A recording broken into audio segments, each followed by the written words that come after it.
Hi, good morning. So my presentation today is called Access is Love, Building Community Through Teaching Accessibility. And the concept or the language of access is love comes from disability justice activists Mia Mingus, Sandy Ho, and Alice Wong. And the idea behind it is that accessibility should be an act of love and caring rather than something that's like a burden or an addition. I always do this when I give a talk, just a few reminders about ways to engage. Please engage in whatever way works for you, including if you need to just walk around, knit, play with a Rubik's Cube or a Pop-It or whatever people do. Just sit back and engage however you want. And then hopefully not surprisingly in a presentation on accessibility, you should be able to turn on the captions. All the images have alt text. I will try to give verbal descriptions as when I remember. These are some little blue flowers. There's header settings, hot links, descriptive hyperlinks, and then please ask me if you need me to speak more loudly, slow down, or clarify. I will try to keep an eye on the chat, but if Dan or Heather or anybody who notices if I miss something important, please just verbally interrupt me because I may not see it. Okay, this is a little image of Christina Ricci from the TV show Yellow Jackets, which I, as a 90s teen, have thoroughly enjoyed. So my plan for today is to talk a little bit about why I teach accessibility in writing classes, then look at my research study and findings from my work this past quarter, and then talk about how accessibility has actually helped to build community in the writing classroom. So this is an image from the Dawn Avatar Robot Cafe in Tokyo, and it's staffed by robots, which I initially was really a little bit horrified by. It seemed like just a way to save money.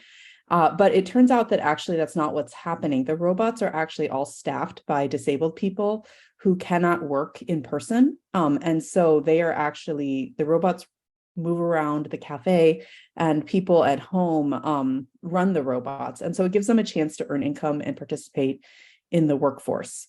So I just wanted to point this out as an example of the ways in which technology can both reduce or magnify access barriers. Like most of us use the internet. I mean, almost every adult, teen, child we know uses digital tools. And of those, about 1 in 5, possibly 1 in 4 have a disability. So when we are using all these technologies, it's really essential that we think about how we make them accessible, because we have large numbers of people using tech and also large numbers of people who are disabled. Here's another picture from the Dawn Avatar Robot Cafe. So one of the issues is that we don't teach accessibility. So students in tech classes are the ones that are going to be designing a lot of the accessibility tools for the future. And in one study by the Teach Access organization, only 3% of the courses they surveyed actually even mention it in the course descriptions. So they aren't teaching it. Even though many employers say that they actually want to get new employees who know these tools because they recognize that it allows them to appeal to large segments of the population. But this isn't just a tech problem. We don't really teach it in writing classes. I would be willing to bet that if all of us looked at our course outcomes for our various writing classes, almost none of them actually talk about accessible writing. When we think about accessibility, it's almost in the context, it's always in the context of how do we make our classes accessible as teachers?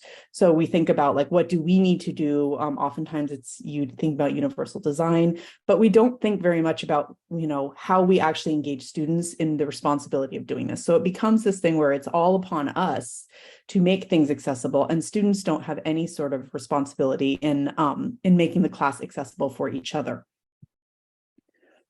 This is an image from the Dinos and Comics series, which I just adore, of the little dinosaurs. They wake up and they're separated in the morning by a little chasm, and they don't know what to do. They miss each other. And then the turtle says, someone has to do something. And the T-Rex says, we have to do something. So one of the ways to think about this is that we don't necessarily need all these programmers and engineers and writers that are doing massive amounts of accessibility work, that are doing a lot of detail. What we need is everybody to do a little bit. So if everyone we knew was adding alt text to their images on social media, or was adding captions to their videos, What would that look like for the world? What would our classes look like if discussion boards suddenly had everybody using headings so that students who use screen readers can navigate the discussion board without having to go through every single thing? What would happen if all of the images that we used on Canvas had alt text? So this is a case where it's not about all of us, and I think most of us here, maybe some of us have really great tech knowledge. Like I'm technophobic, I'm not great at tech, but it's not about that. It's really about everyone doing a little bit, which will make a huge difference. So I had already started to teach a little bit of accessibility skills. I was having students put headers on discussion boards because I teach mostly at this point online asynchronous classes, but I really wanted to create a more robust set of materials. So I applied for a Teach Access grant to develop these materials. Teach Access is a nonprofit that basically tries to connect academia, disability advocacy, and the tech industry.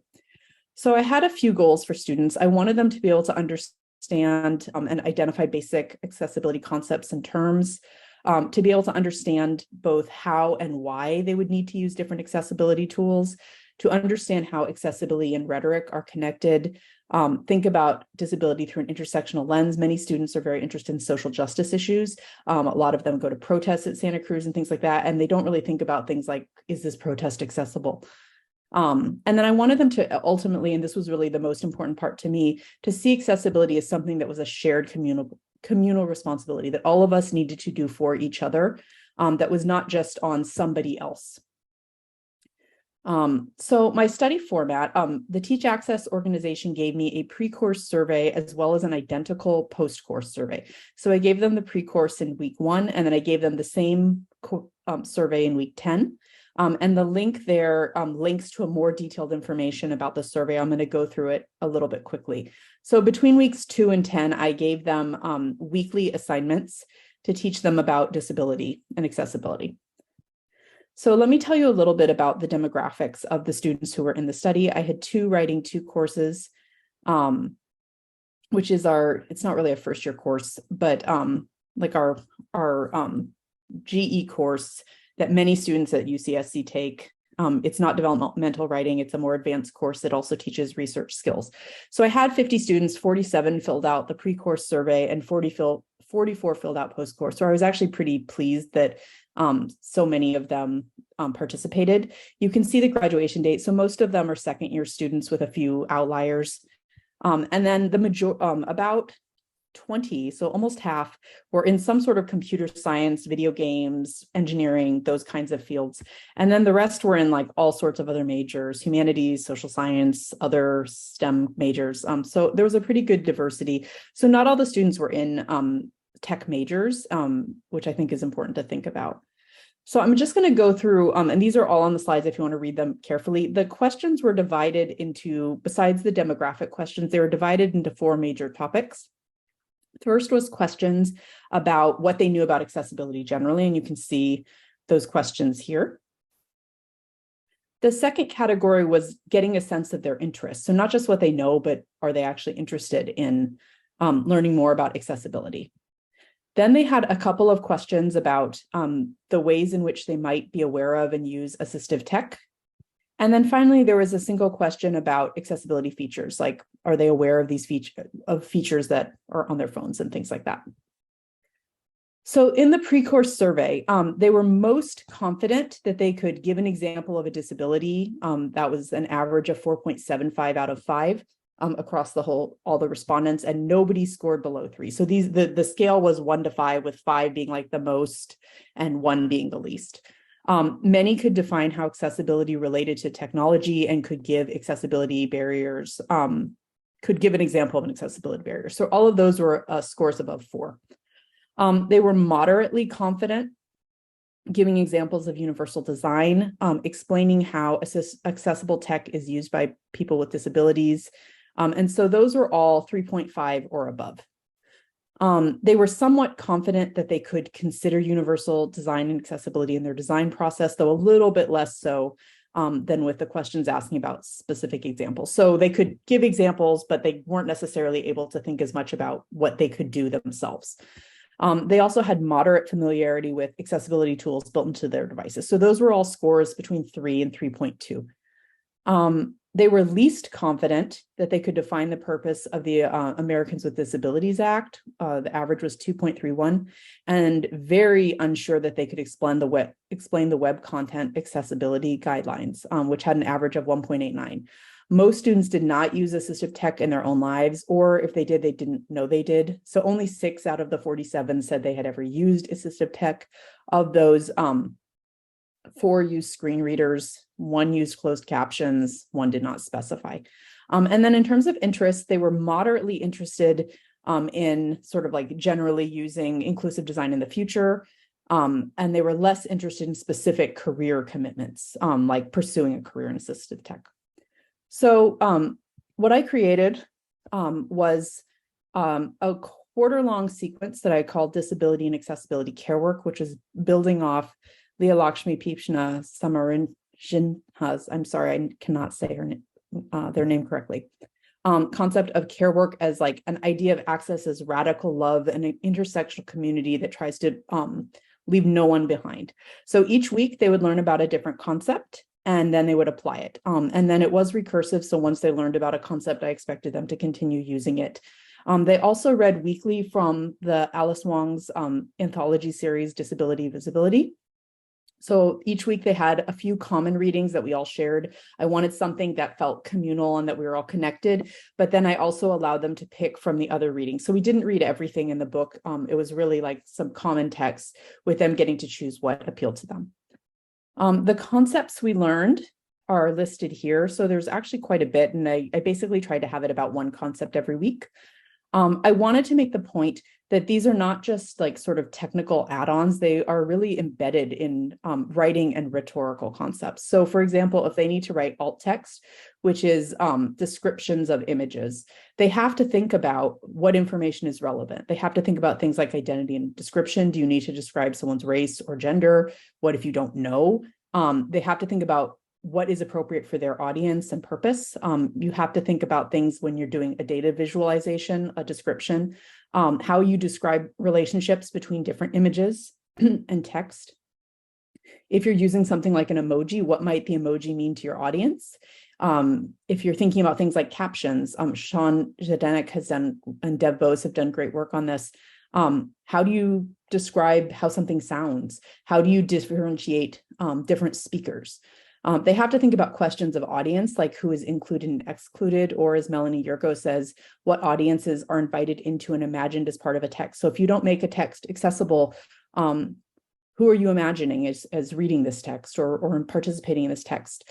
So the assignments were really about teaching them how to do these things, but it was also about teaching them why, and really embedding all of it and imbricating it into writing knowledge, so that it was not just an add-on, like an extra thing to do, but was really about how they learned how to think about themselves as writers.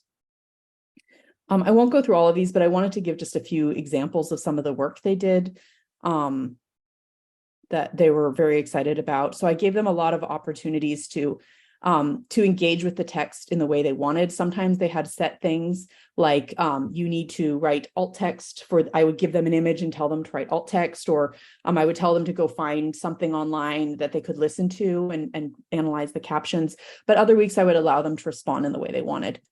Here's an example of, hold on, I'm checking the chat. Okay, sorry. Okay, good. Here's an example of some of the work with student responses on captions. So they noted, and what I'm talking about in terms of like how it's related to rhetoric. They talked about when new language was spoken, talked about rhetorical choices, the ways in which using captions benefited their own processing. They were able to analyze caption choices and what that might tell us about rhetorical situations, and talk about caption fails and meta captions. So now let's look at the post-course findings. So just to give you a sense of how much this improved, and these are just selected. I have the full post-course findings in the link I posted earlier. You can see how much these scores improved, particularly like here and on web content accessibility. And then this one where they're able to give an example of what they might do with accessibility in the future. In the pre-course, nobody could give an example of what they might do. In the post-course, it was 42 out of 44, and I couldn't actually calculate it because 0 was the first number, but it was pretty remarkable. So I gave a few examples here of some not just quantitative but qualitative comments that students had written, talking about how they would apply it in their future courses, professions, senses of inclusion, and things like that. Here's some additional responses. I know I'm going through quickly, but I don't want to run out of time, but please do look at the quotes or later if you have a chance. But you can see how like over and over students were talking about the necessity of participating in making a more accessible world, that was something that was on everybody. So there was like a sense of community and wanting to participate. And this is my favorite response, which came from a student with disabilities. They talked about feeling seen and heard. And in the intro, when Wong wrote about the lack of representation and visibility they saw, in that absence, how does one realize that something is even missing? And then the student wrote, I felt that shit. So over and over, students with disabilities talked about feeling excited to feel seen and recognized and included. And then the students without disabilities felt really excited to actually feel like in their own small ways, they were making the world more just, more accessible, and really like contributing to the classroom. So I want to end with this quote, which I put in, if those of you have heard me present before, I use all the time because I really love it, from Mia Mingus. Access for the sake of access or inclusion is not necessarily liberatory, but access done in the service of love, justice, connection, and community is liberatory and has the power to transform. And I think this is what really animated this whole project, is this idea of not just making access a check-in and a check-off or a requirement, but really having students feel like they were changing our classroom by supporting each other's accessibility needs. All right, thank you. I think I made it under time. Did I do the time? Okay. Okay. Yes. You have about 12 minutes for questions. Oh, okay. I was going so fast. I guess I could have given people more time to read the quotes, but I was so worried. My last presentation, I was way over. So I was like, all right, this time I'm not doing it. So feel free to ask questions or look at, here, I'll put a link directly to the study research as well, if anyone wants to look at it, and you're welcome to look at the quotes or anything else. Thank you. Thank you. All right, please raise your hand, ask a question, make a comment, or drop any questions or comments in the chat if it's easier to do that, and we will relay them to Brenda.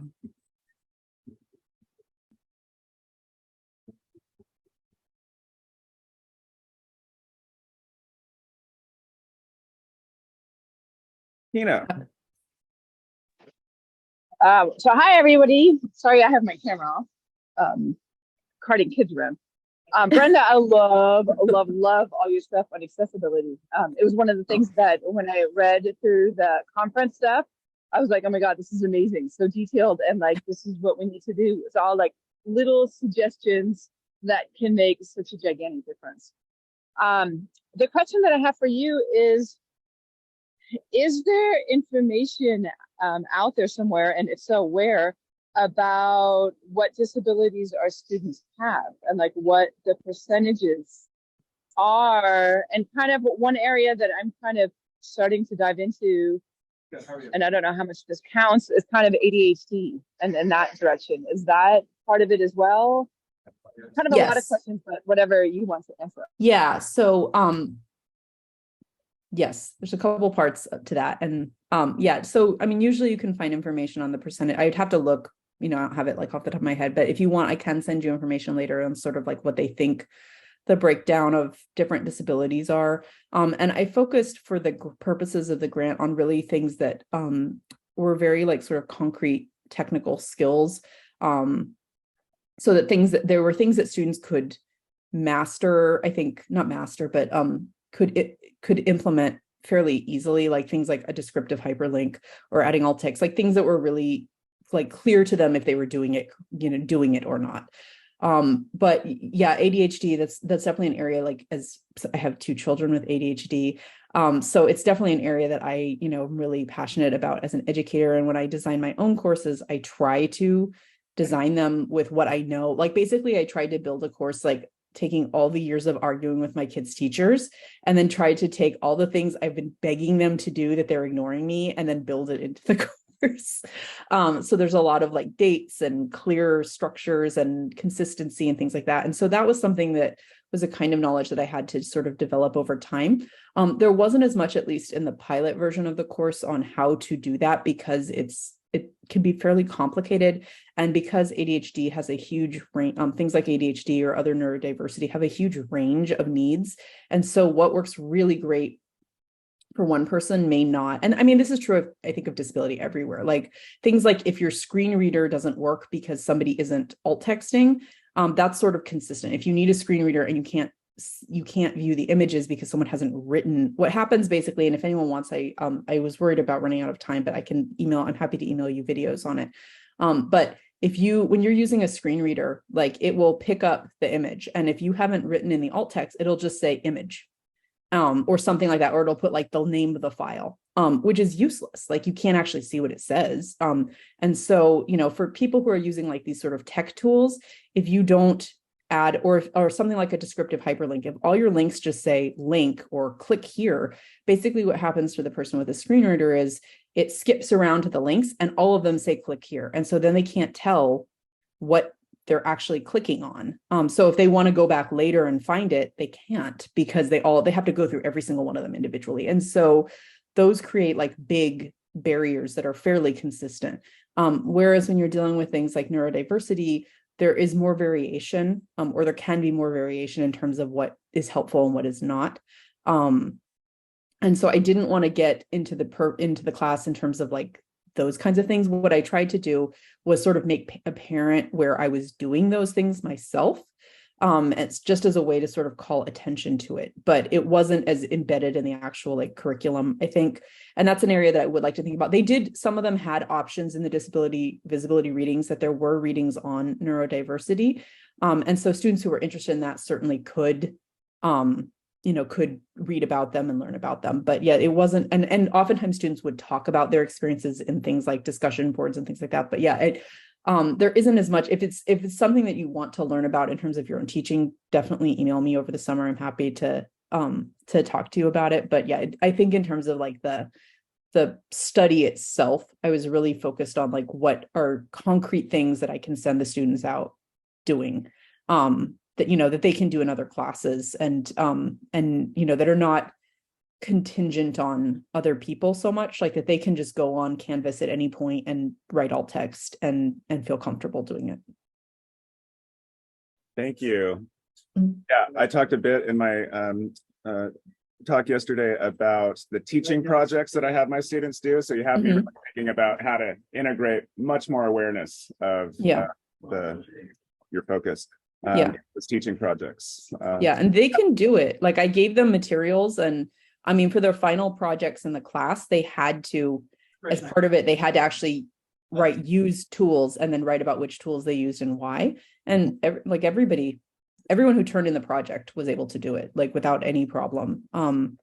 So yeah, having them like just be like, oh, here's, if you're making, I had them make story maps, which I don't know if you're familiar with that tool, but yeah, so they were like writing their alt text and putting their captions, and like they were like actually really excited about it. I was surprised because I thought, they might, I mean, obviously I'm not a disinterested audience. So like, they might've been like, this is stupid, I hate this. But like in their reflections to me, of course, they're going to be like, we loved it, it's great. But I felt like, pretty consistently, they did seem excited about like knowing how to do it going forward. And a lot of them commented on just how surprised they were when they were in their other classes, that suddenly they realized like, oh wait, this whole class is not accessible.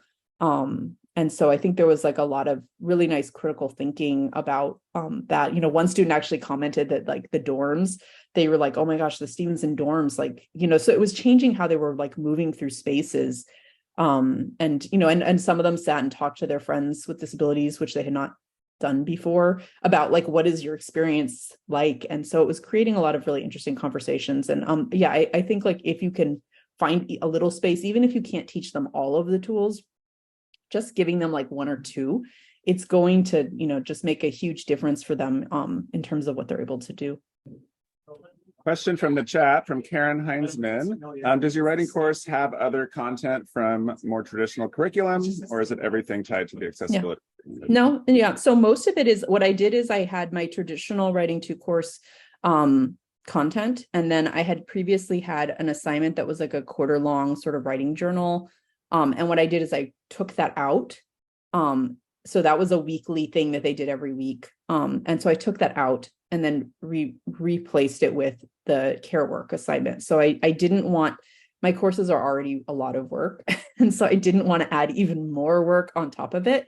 And so, yeah, what I did is I found a part of the course that I felt like, you know what, if they don't do this, it's not the end of the world, and replaced it with this instead. But yeah, it has traditional like research skills, you know, rhetorical analysis, discourse communities, you know, just like all the things you would normally teach in a writing class. This was just like, and I thought a lot about how to structure it, whether to have it be like its own sort of unit, or to space it out. And I ultimately decided on spacing it, because I was concerned if I made it, I mean, I could have made it a unit, but I was concerned that if they got it like so much in one time, it would sort of overwhelm them, and there might be like sort of a lack of interest because it was just a lot. And I wanted them to have like a little bit that they were doing each week, that they had to keep revisiting it and rethinking it.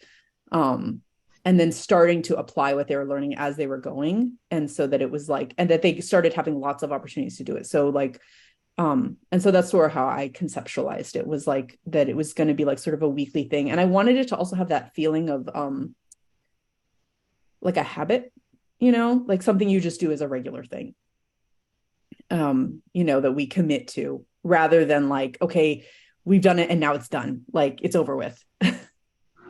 Thank you, because I think that's really good. You know, you could do it either way. So I really like your approach.